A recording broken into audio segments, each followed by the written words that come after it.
la clau de la producció d'oliva en agricultura regenerativa, per tenir un fruit sa, per tenir un fruit sense picada, per tenir una oliva de qualitat, com sempre, com en tot el que fem, està en els sols. Anem a veure amb més detall els sols que tenim en aquesta plantació d'oliveres que té més o menys uns 20 anys de vida.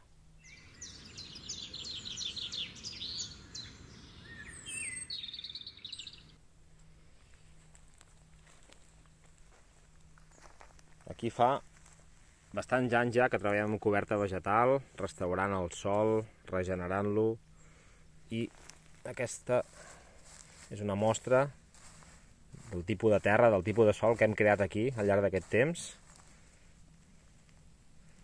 Una quantitat molt elevada ja de matèria orgànica. Aquí estem per sobre del 4%, partíem d'un 0,5% quan vam començar amb tot això. I està així per tot l'olivar, inclús. Si ens aprovem aquí al peu dels arbres, doncs el mateix.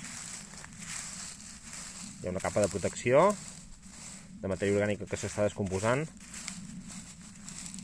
i a sota veiem el tipus de terra que tenim aquí. Això són sòls molt argilosos. Inclús hi ha senyals que ens indiquen clarament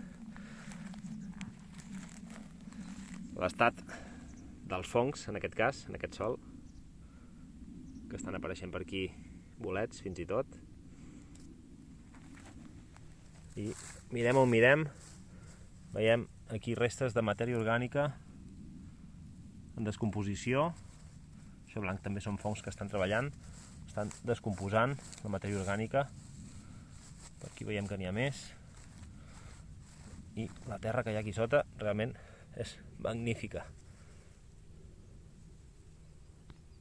I es pot veure clarament la diferència si la comparem amb el sòl originari d'aquest camp, el sòl que trobem en els camins, on hem aplicat les tècniques que utilitzem aquí enmig dels arbres.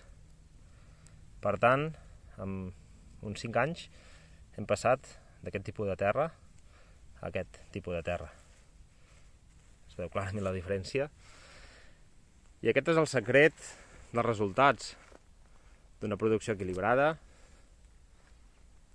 d'un fruit sa, sense picada de mosca, amb una correcta maduració. Estem molt a prop de fer ja la collita.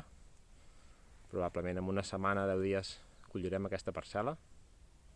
Per tant, altra vegada, com sempre, el secret està al sòl, en regenerar el sòl, en recuperar la vida del sòl i en incrementar la quantitat de matèria orgànica dels sòls, independentment del tipus de cultiu que hi produïm.